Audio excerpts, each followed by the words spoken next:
Hi, I am Danny Roberts. I am a special education teacher here at Cocalico High School, and I do a couple of different things here at the high school.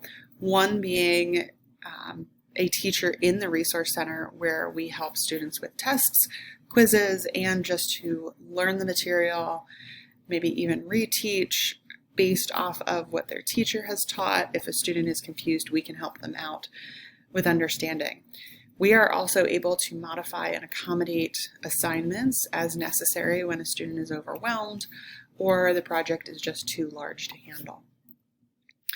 In the Resource Center, we have a couple of different teachers throughout the day, but we all do the same thing and can help students be successful in their everyday general ed classes. With that being said, the other part of my day is teaching a transition skills class. This transition skills class is truly a class to go through and learn different strategies to be a successful student in the general ed classes that they are enrolled in.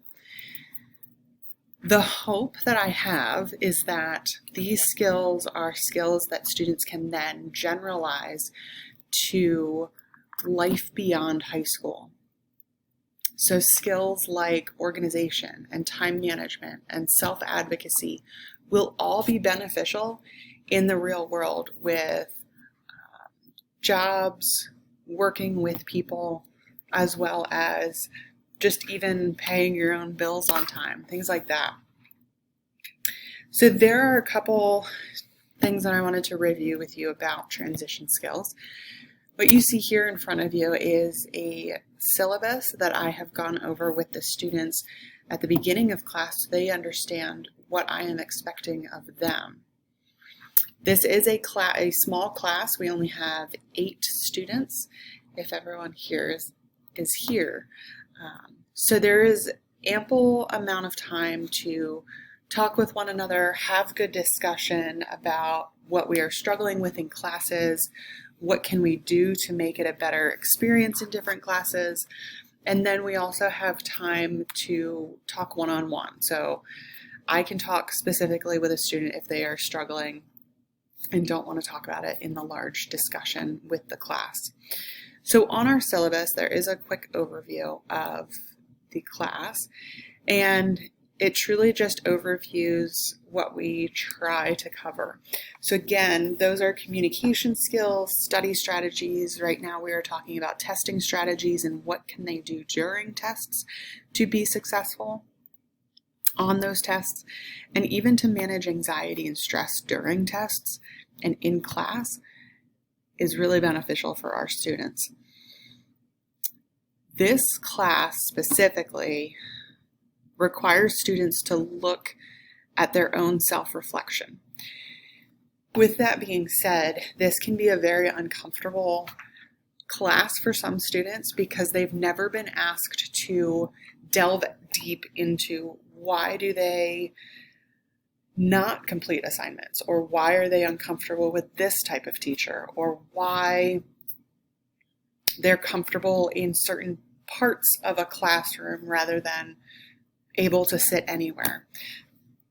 With that self-reflection and with those aha moments of, oh, that is why I am the way that I am, will then help us understand the current habits, but then we can also work on changing to be more beneficial, efficient, overall better for a successful student.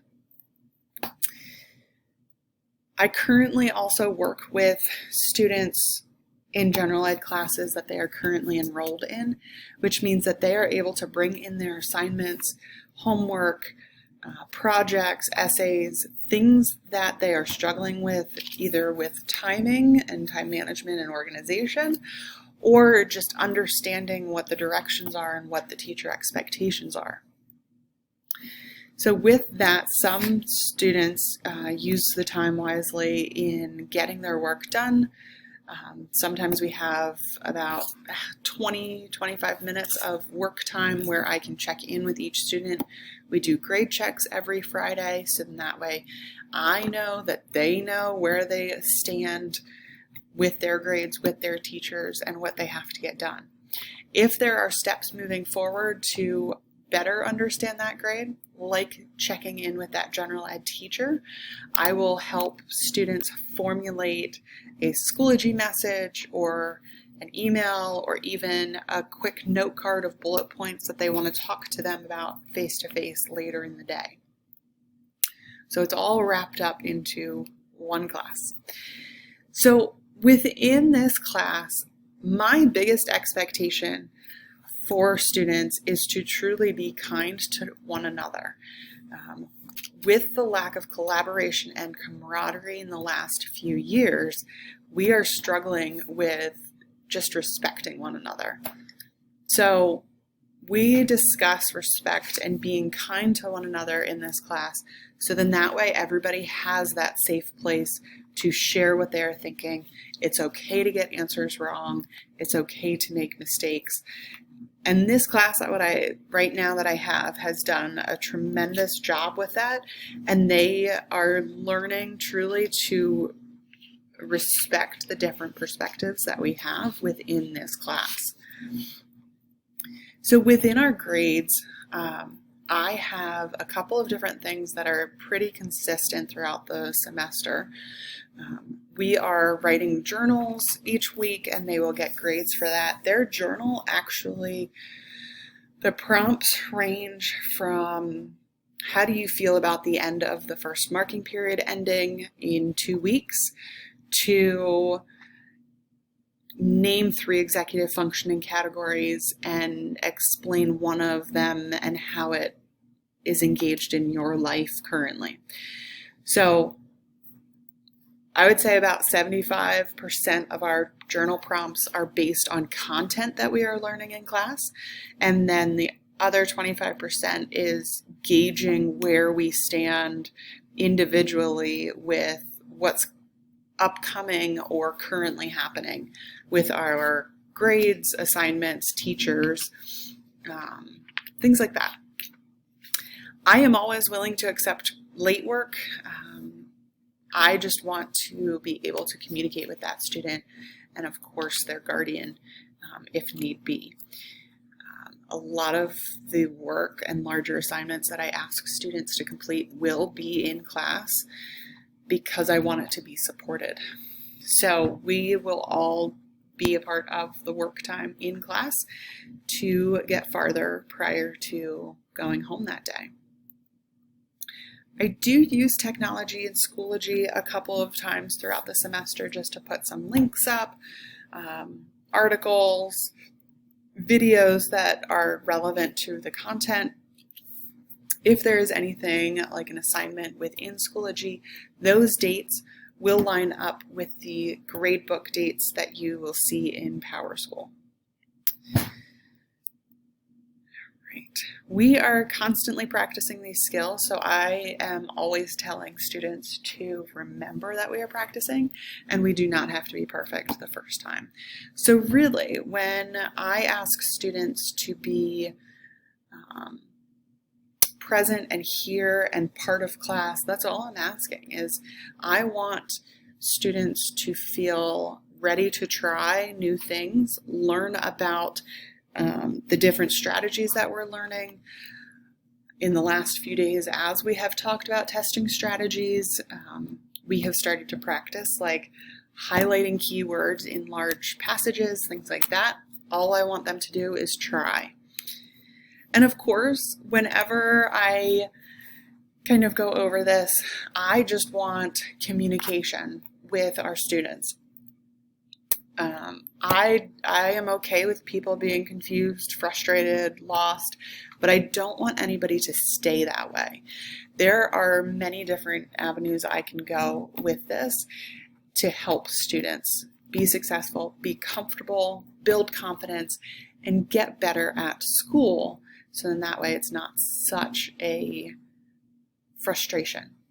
here's my contact information and the room that I teach in throughout the day for transition skills. Other things within transition skills, just content based of what we will cover this semester. We will cover understanding ourself and our disability. So we will go through each IEP individually, not as a group. So then that way each student understands their own legal document and what that means in their general ed teachers, and then can then talk about that with their teachers. They can also learn about their accommodations in the classes. So then that way they know what to ask for, they know what helps them, they know why it helps them. So all of these different strategies and skills that we are learning and talking about throughout the semester will help them have these self-advocacy conversations. We will also talk through growth mindset, fixed mindset, grit, and persevering through difficult problems.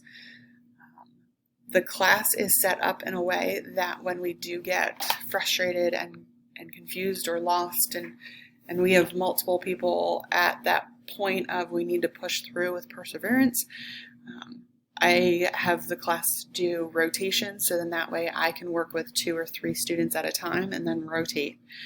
Within that, we have already talked about executive functioning skills early on this semester, and that was to really prep students to understand what executive functionings are. So then that way, as I scatter in ways to practice and build those skills, they understand why we would be doing that. So part of those rotations, sometimes there's a puzzle, sometimes there's a mindfulness activity. I have a few different word games that we play in those rotations, reading, and those are all connected to practicing and building our executive functioning skills, because when we have to sit and focus on one thing at a time, we then have to practice that task initiation, actually getting started on the task we were asked to start. We can focus on one thing and try to block out everything else that is not pertinent to what we are thinking in that moment as well. So there's a couple different little things that I try to do with the students. I don't always lecture, but there are some times where we do take notes, and students are working on note-taking skills as well when we do that. So everything is woven in together, so then that way everything makes sense, and hopefully everything is generalized to the general ed classes, and then it is generalized and taken out into the real world where they can get jobs and be a productive citizen. If you do have any questions, please feel free to email or call. I would be happy to speak with you.